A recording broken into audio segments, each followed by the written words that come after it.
Jane Eyre by Charlotte Bronte. Chapter 11. A new chapter in a novel is something like a new scene in a play. And when I draw up the curtain this time, reader, you must fancy you see a room in the George Inn at Millcott, with such large figured papering on the walls as inn rooms have, such a carpet, such furniture, such ornaments on the mantelpiece, such prints, including a portrait of George III, and another of the Prince of Wales, and a representation of the death of Wolfe. All this is visible to you by the light of an oil lamp hanging from the ceiling, and by that of an excellent fire, near which I sit in my cloak and bonnet. My muff and umbrella lie on the table, and I am warming away the numbness and chill contracted by 16 hours exposure to the rawness of an October day. I left Lowton at 4 o'clock p.m, and the Millcott town clock is now just striking 8. Reader, though I look comfortably accommodated, I am not very tranquil in my mind. I thought when the coach stopped here, there would be someone to meet me. I looked anxiously round as I descended the wooden steps the boots placed for my convenience, expecting to hear my name pronounced, and to see some description of carriage waiting to convey me to Thornfield. Nothing of the sort was visible, and when I asked a waiter if anyone had been to enquire after a Miss Eyre, I was answered in the negative. So I had no resource but to request to be shown into a private room, and here I am waiting, while all sorts of doubts and fears are troubling my thoughts. It is a very strange sensation to inexperienced youth to feel itself quite alone in the world, cut adrift from every connection, uncertain whether the port to which it is bound can be reached, and prevented by many impediments from returning to that it has acquitted. The charm of adventure sweetens that sensation. The glow of pride warms it. But then the throb of fear disturbs it. And fear with me became predominant when half an hour elapsed, and still I was alone. I bethought myself to ring the bell. "Is there a place in this neighbourhood called Thornfield?" I asked of the waiter who answered the summons. "Thornfield? I don't know, ma'am. I'll enquire at the bar." He vanished but reappeared instantly. "Is your name Eyre, miss?" "Yes." "Person here waiting for you." I jumped up, took my muff and umbrella, and hastened into the inn passage. A man was standing by the open door, and in the lamp-lit street I dimly saw a one-horse conveyance. "This will be your luggage, I suppose," said the man rather abruptly when he saw me, pointing to my trunk in the passage. "Yes." He hoisted it onto the vehicle, which was a sort of car, and then I got in. Before he shut me up, I asked him how far it was to Thornfield. "A matter of 6 miles. "How long shall we be before we get there?" "Happen an hour and a half." He fastened the car door, climbed to his own seat outside, and we set off. Our progress was leisurely and gave me ample time to reflect. I was content to be at length so near the end of my journey, and as I leaned back in the comfortable though not elegant conveyance, I meditated much at my ease. I suppose, thought I, judging from the plainness of the servant and carriage, Miss Fairfax is not a very dashing person. So much the better. I never lived amongst fine people but once, and I was very miserable with them. I wonder if she lives alone except this little girl. If so, and if she is in any degree amiable, I shall surely be able to get on with her. I will do my best. It is a pity that doing one's best does not always answer. At Lowood, indeed, I took that resolution, kept it, and succeeded in pleasing. But with Mrs. Reed, I remember my best was always spurned with scorn. I pray God Mrs. Fairfax may not turn out a second Mrs. Reed, but if she does, I am bound to stay with her. Let the worst come to the worst. I can advertise again. How far are we on our road now, I wonder? I let down the window and looked out. Millcote was behind us. Judging by the number of its lights, it seemed a place of considerable magnitude, much larger than Lowton. We were now, as far as I could see, on a sort of common, but there were houses scattered all over the district. I felt we were in a different region to Lowood, more populous, less picturesque, more stirring, less romantic. The roads were heavy, the night misty. My conductor let his horse walk all the way, and the hour and a half extended, I verily believe, to 2 hours.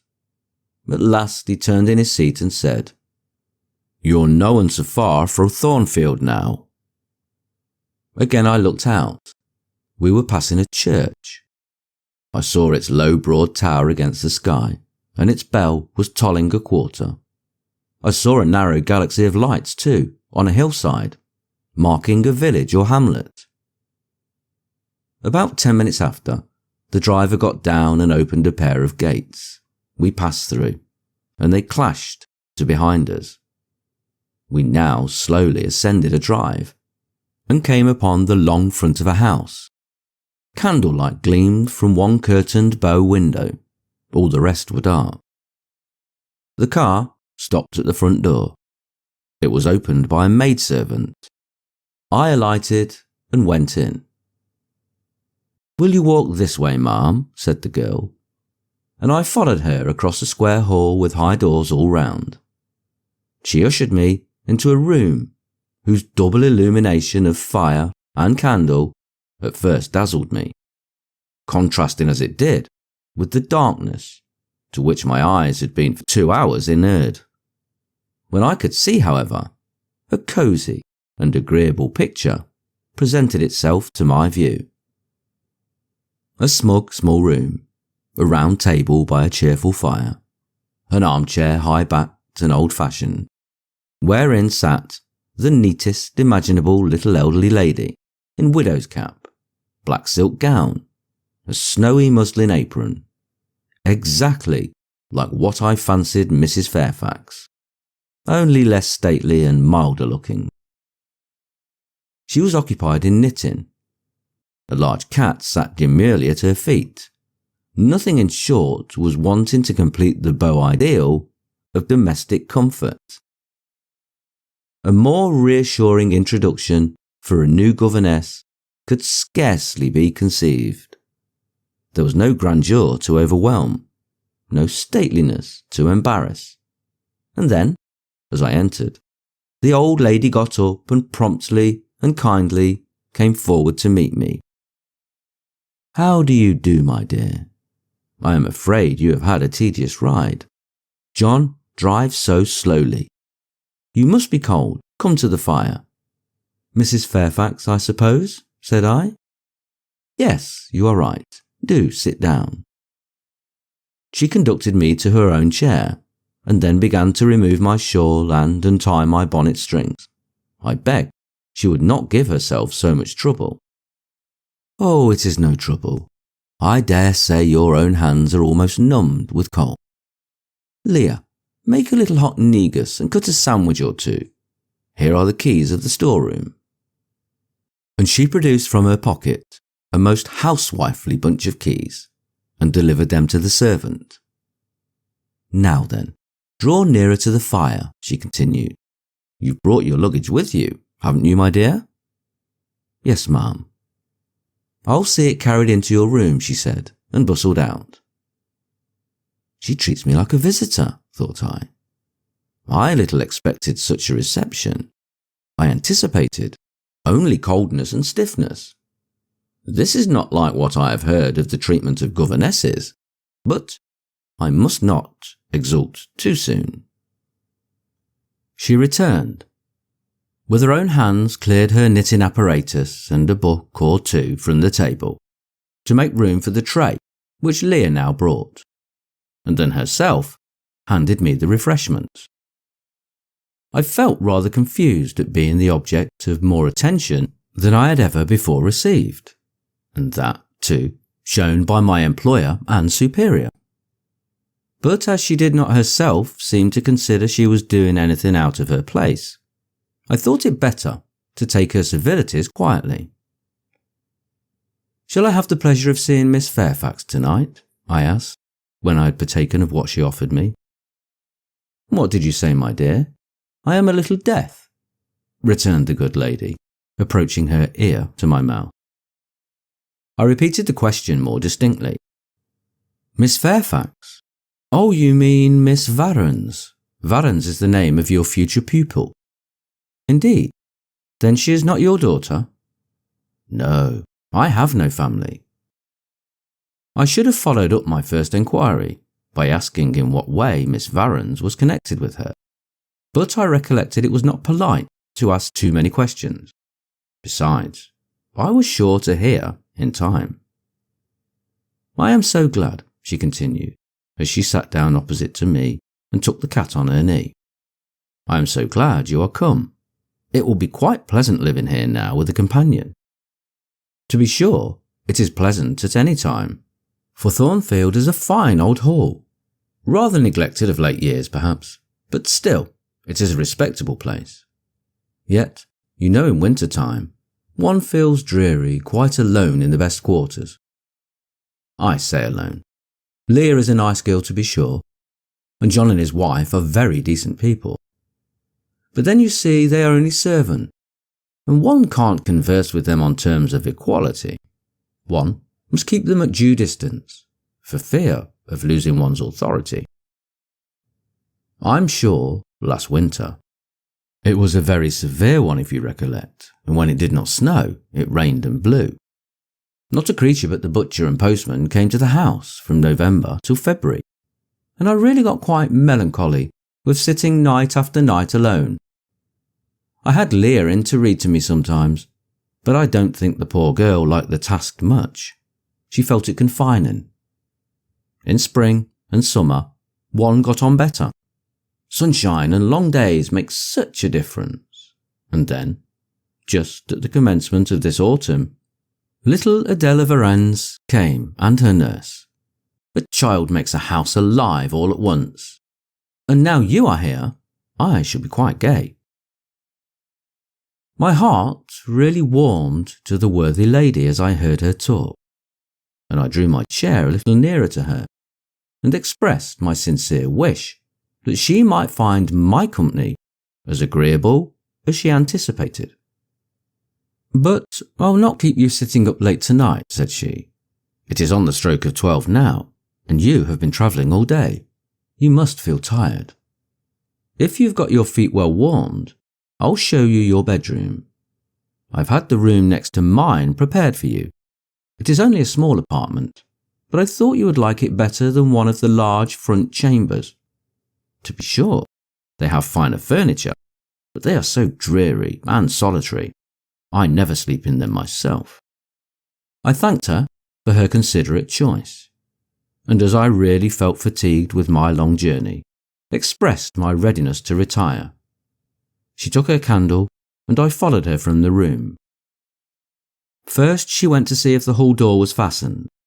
Having taken the key from the lock, she led the way upstairs.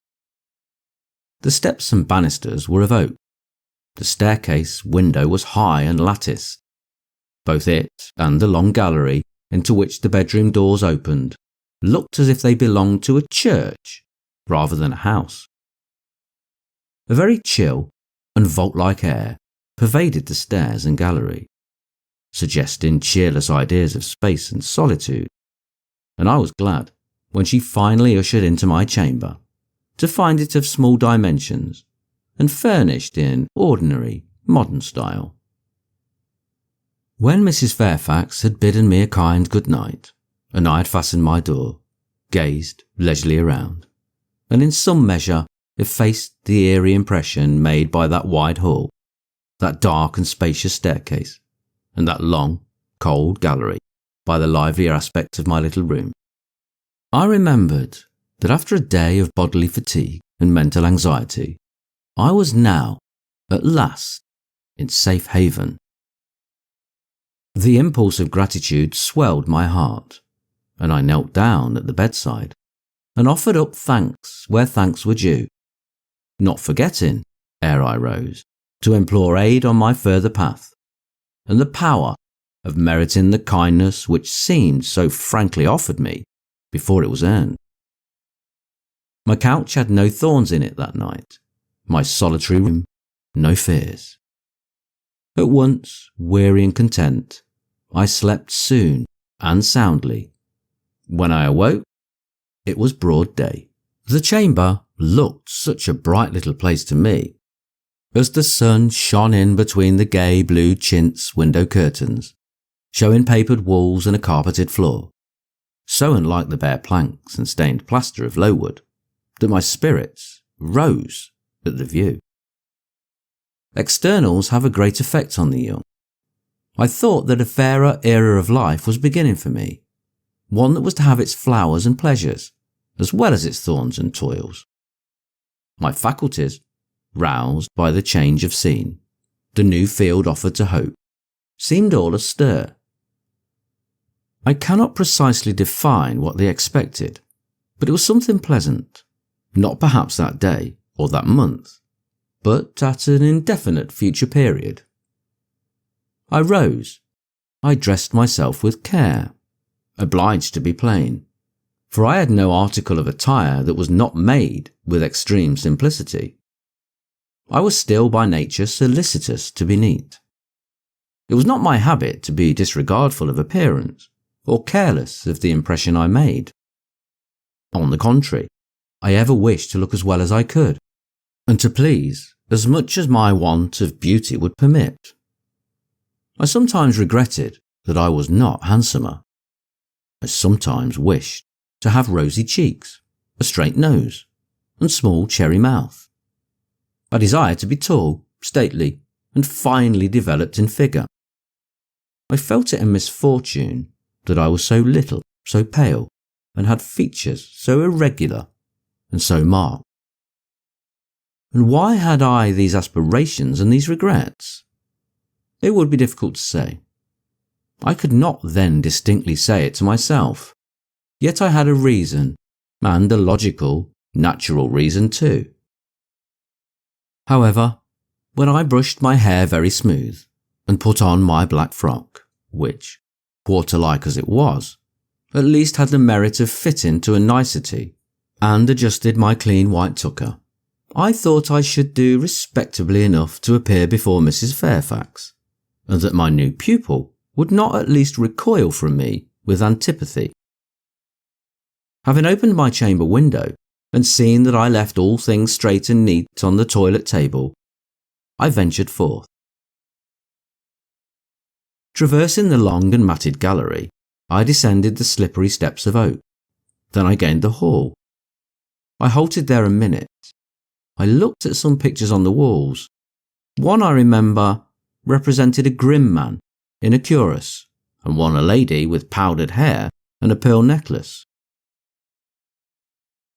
At a bronze lamp pendant from the ceiling, at a great clock whose case was of oak curiously carved and ebon black with time and rubbing. Everything appeared very stately and imposing to me, but then I was so little accustomed to grandeur. The hall door, which was half of glass, stood open. I stepped over the threshold. It was a fine autumn morning. The early sun shone serenely on embrowned groves and still green fields. Advancing onto the lawn, I looked up and surveyed the front of the mansion. It was 3 stories high, of proportions not vast, though considerable. A gentleman's manor house, not a nobleman's seat. Battlements round the top gave it a picturesque look. Its grey front stood out well from the background of a rookery, whose cawing tenants were now on the wing, They flew over the lawn and grounds to a light in a great meadow, from which these were separated by a sunk fence, and where an array of mighty old thorn trees, strong, knotty, and broad as oaks, at once explained the etymology of the mansion's designation.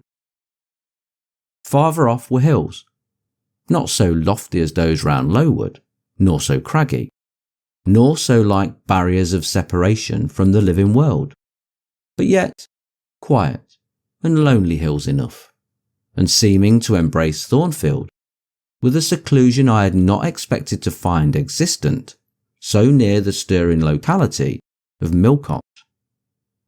A little hamlet, whose roofs were blended with trees, struggled up the side of one of these hills. The church of the district stood near a thornfield. Its old tower top looked over a knoll between the house and gates. I was enjoying the calm prospect and pleasant fresh air, yet listening with delight to the cawing of the rooks, yet surveying the wide, hoary front of the hall, and thinking what a great place it was for one lonely little dame like Mrs. Fairfax to inhabit, when that lady appeared at the door. "What, out already?" said she. "I see you are an early riser." I went up to her and was received with an affable kiss and shake of the hand. "How do you like Thornfield?" she asked. I told her I liked it very much. "Yes," she said, "it is a pretty place, but I fear it will be getting out of order unless Mr. Rochester should take it into his head to come up and reside here permanently, or, at least, visit it rather oftener. Great houses and fine grounds require the presence of the proprietor." "Mr. Rochester?" I exclaimed. "Who is he?" "The owner of Thornfield," she responded quietly. "Did you not know he was called Rochester?" Of course I did not. I had never heard of him before, but the old lady seemed to regard his existence as a universally understood fact, with which everybody must be acquainted by instinct. "I thought," I continued, "Thornfield belonged to you." "To me? Bless you, child, what an idea! To me? I am only the housekeeper, the manager. To be sure, I am distantly related to the Rochesters by the mother's side, or at least my husband was. He was a clergyman, incumbent of Hay, that little village yonder on the hill, and that church near the gates was his. The present Mr. Rochester's mother was a Fairfax, and second cousin to my husband, but I never presume on the connection. In fact, it is nothing to me. I consider myself quite in the light of an ordinary housekeeper. My employer is always civil, and I expect nothing more." "And the little girl, my pupil?" "She is Mr. Rochester's ward. He commissioned me to find a governess for her. He intended to have her brought up in Shire, I believe. Here she comes, with her bonne, as she calls her nurse." The enigma then was explained. This affable and kind little widow was no great dame, but a dependent like myself. I did not like her the worse for that. On the contrary, I felt better pleased than ever. The equality between her and me was real, not the mere result of condescension on her part. So much the better.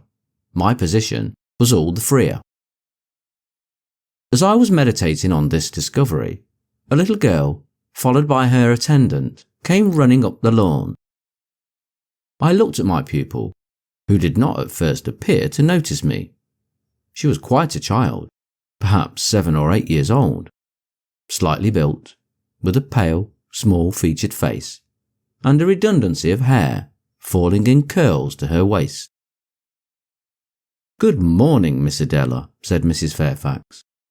"Come and speak to the lady who is to teach you, and to make you a clever woman some day." She approached.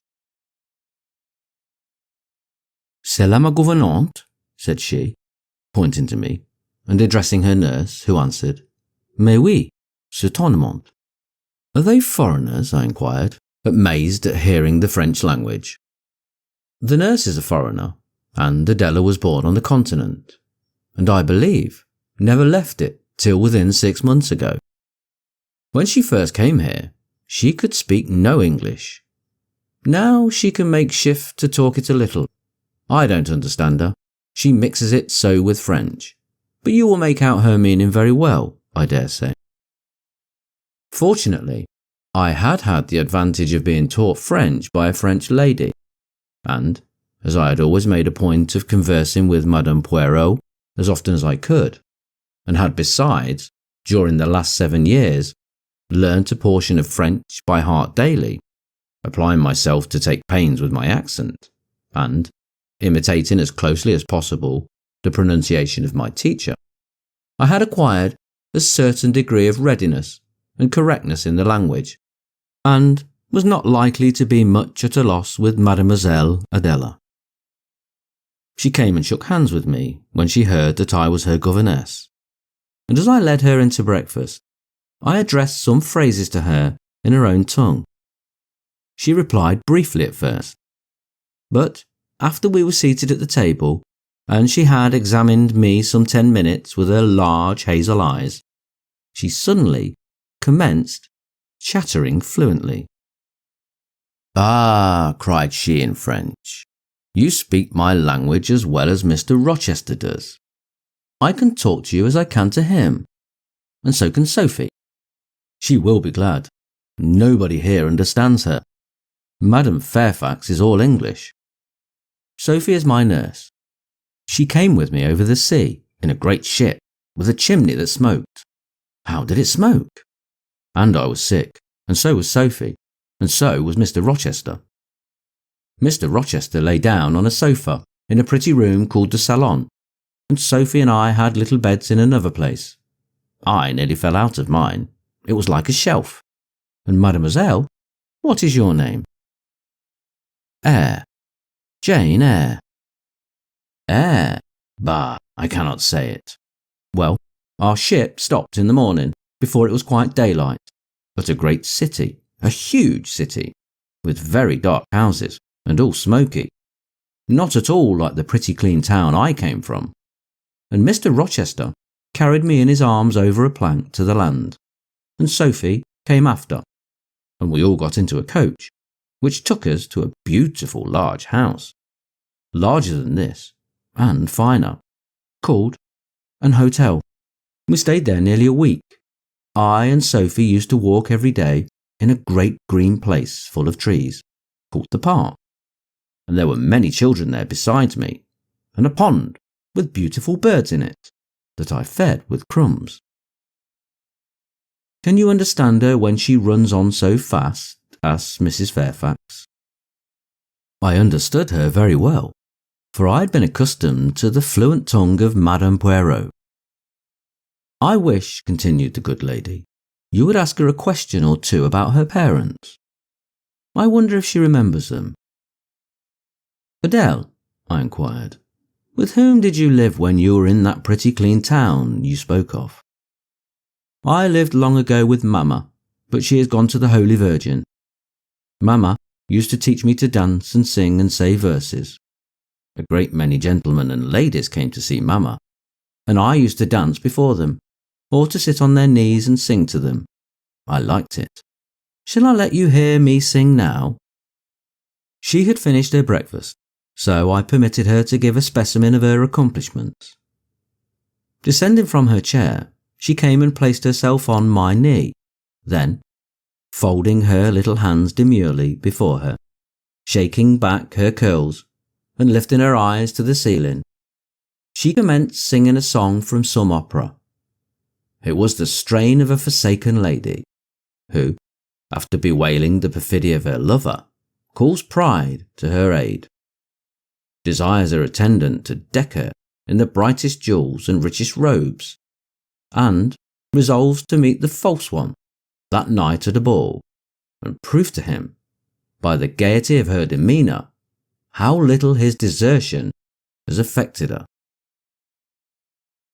The subject seemed strangely chosen for an infant singer. But I suppose the point of the exhibition lay in hearing the notes of love and jealousy warbled with the lisp of childhood. And in very bad taste that point was. At least I thought so. Adele sang the canzonette tunefully enough, and with the narrated of her age. This achieved, she jumped from my knee and said, "Now, mademoiselle, I will repeat you some poetry." Assuming an attitude, she began La Ligue des Rats, Fable de La Fontaine. She then declaimed the little piece with an attention to punctuation and emphasis, a flexibility of voice, and an appropriateness of gesture. Very unusual indeed at her age, and which proved she had been carefully trained. "Was it your mamma who taught you that piece?" I asked. "Yes, and she used to say it in this way. Qu'avez-vous donc? Lui dit un de ces rats palais?" She made me lift my hand, so to remind me to raise my voice at that question. "Now, shall I dance for you?" "No, that will do. But after your mamma went to the Holy Virgin, as you say, with whom did you live then?" "With Madame Frédérique and her husband. She took care of me, but she is nothing related to me. I think she is poor, for she had not so fine a house as mamma. I was not there long. Mr. Rochester asked me if I would like to go and live with him in England, and I said yes, for I knew Mr. Rochester before I knew Madame Frédérique, and he was always kind to me and gave me pretty dresses and toys. But you see, he has not kept his word, for he has brought me to England, and now he has gone back himself again, and I never see him." After breakfast, Adele and I withdrew to the library, which room, it appears, Mr. Rochester had directed should be used as the schoolroom.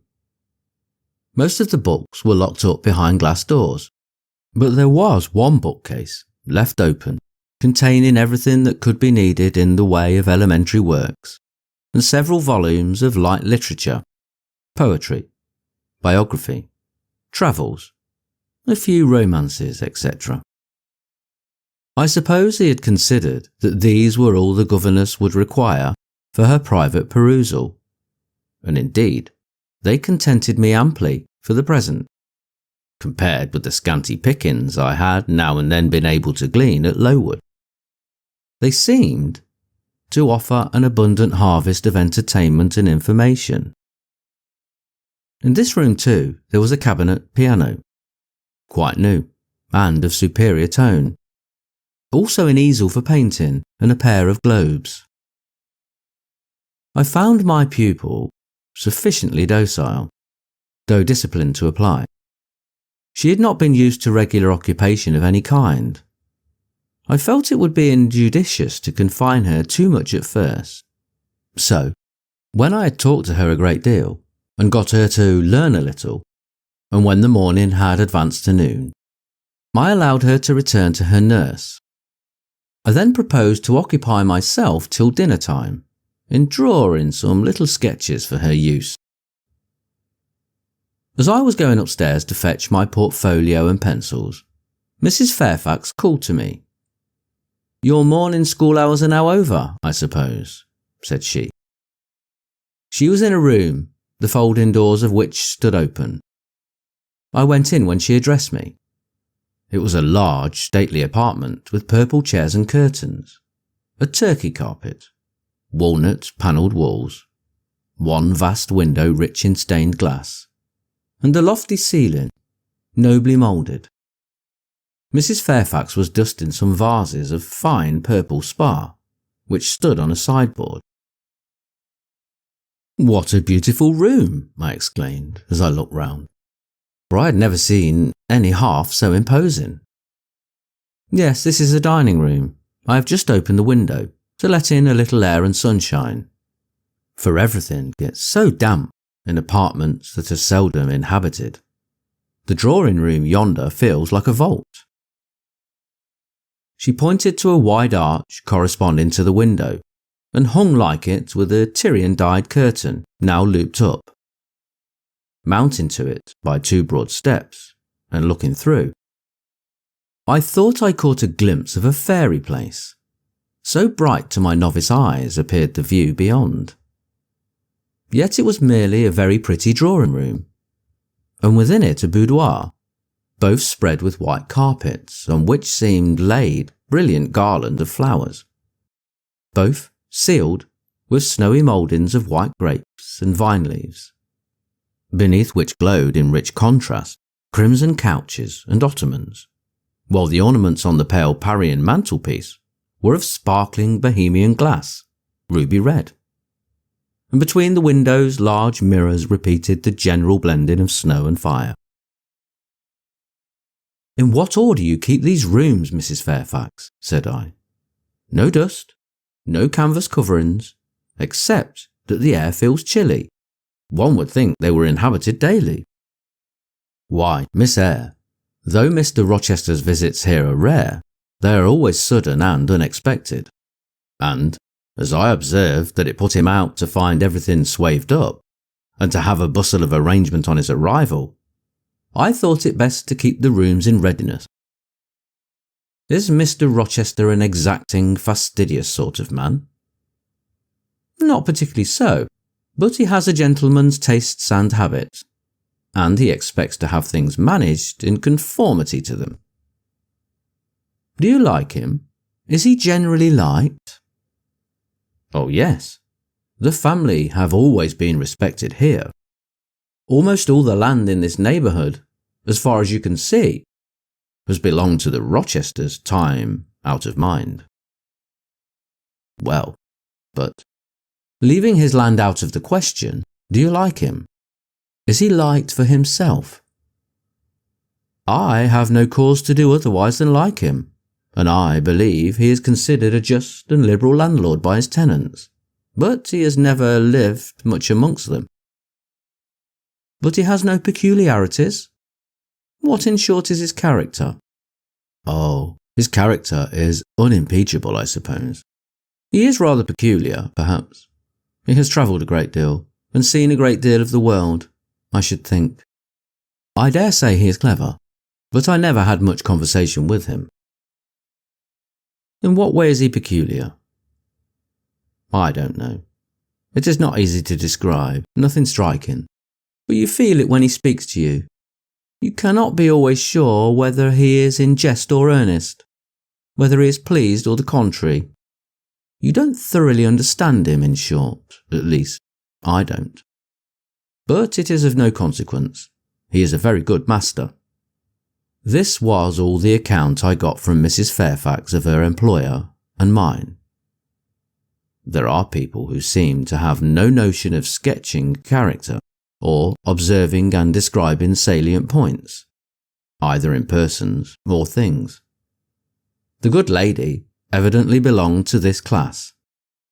My queries puzzled, but did not draw her out.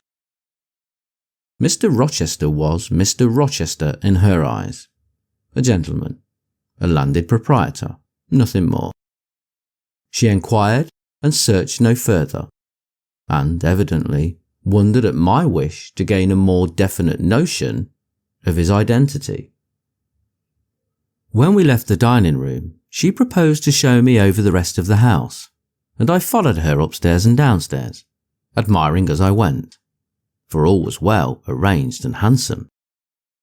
The large front chambers I thought especially grand, and some of the third-story rooms, though dark and low, were interesting from their air of antiquity. The furniture, once appropriated to the lower apartments, had from time to time been removed here, as fashions changed, and the imperfect light entering by their narrow casement showed bedsteads of 100 years old, chests in oak or walnut, looking, with their strange carvings of palm branches and cherubs' heads, like the types of Hebrew ark, rows of venerable chairs, high-backed and narrow. Stools, still more acquainted, on whose cushioned tops were yet apparent traces of half-effaced embroideries, wrought by fingers that for 2 generations had been coffin dust.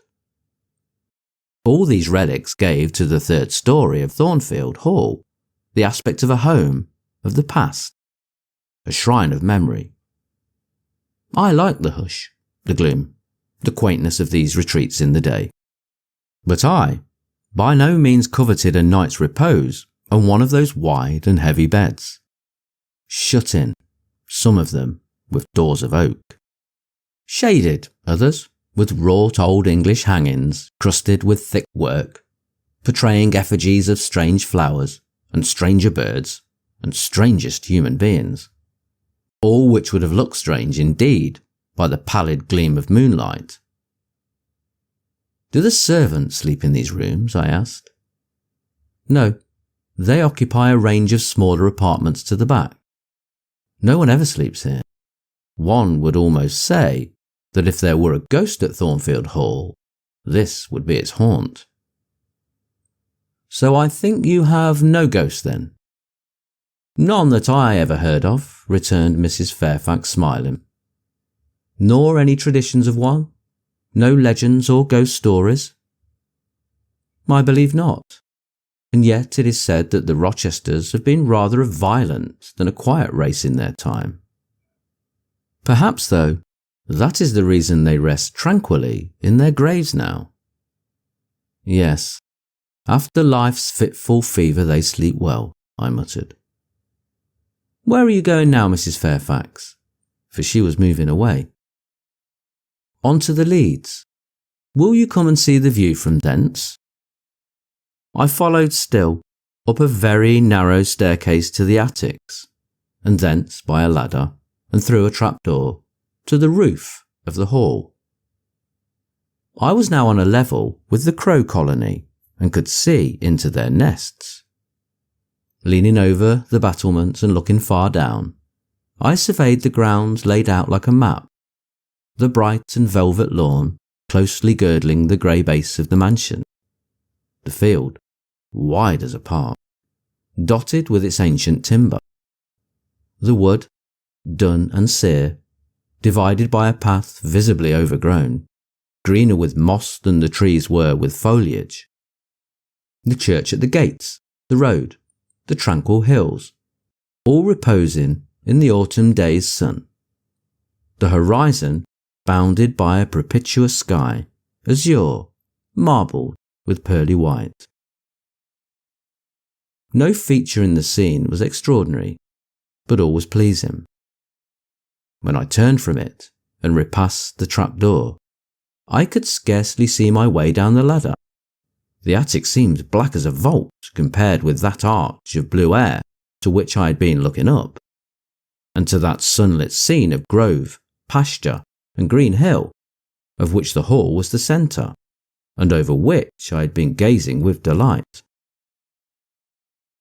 Mrs. Fairfax stayed behind a moment to fasten the trapdoor. I, by dint of groping, found the outlet from the attic, and proceeded to descend the narrow garret staircase. I lingered in the long passage to which this led, separating the front and back rooms of the third story, narrow, low and dim, with only one little window at the far end, and looking, with its 2 rows of small back doors all shut, like a corridor in some Bluebeard's castle. While I paced softly on, the last sound I expected to hear in so still a region, a laugh struck my ear. It was a curious laugh, distinct, formal, mirthless. I stopped. The sound ceased, only for an instant.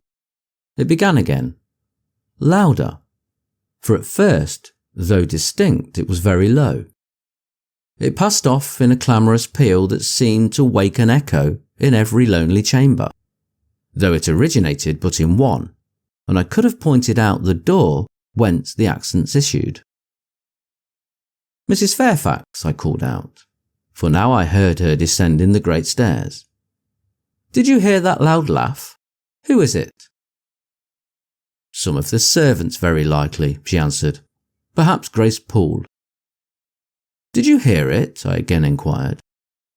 Yes, plainly. I often hear her. She sews in one of these rooms. Sometimes Leah is with her. They are frequently noisy together.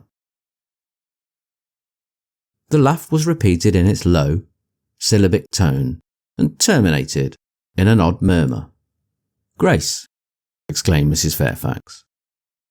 I really did not expect any Grace to answer, for the laugh was as tragic, as preternatural a laugh as any I ever heard, and, but that it was high noon, and that no circumstance of ghostliness accompanied the curious cachinnation, but that neither scene nor season favoured fear. I should have been superstitiously afraid. However, the event showed me I was a fool for entertaining a sense, even of surprise. The door nearest me opened and a servant came out. A woman of between 30 and 40, a set, square-made figure, red-haired and with a hard, plain face. Any apparition less romantic or less ghostly could scarcely be conceived. "Too much noise, Grace," said Mrs. Fairfax. "Remember directions." Grace curtsied silently and went in. "She is a person we have to sew and assist Leah in her housemaid's work," continued the widow. "Not altogether unobjectionable in some points, but she does well enough. By the by, how have you got on with your new pupil this morning?" The conversation thus turned on Adele, continued till we reached the light and cheerful region below. Adele came running to meet us in the hall, exclaiming, "Mesdames, vous êtes servies," adding, "J'ai bien faim, moi." We found dinner ready and waiting for us in Mrs. Fairfax's room.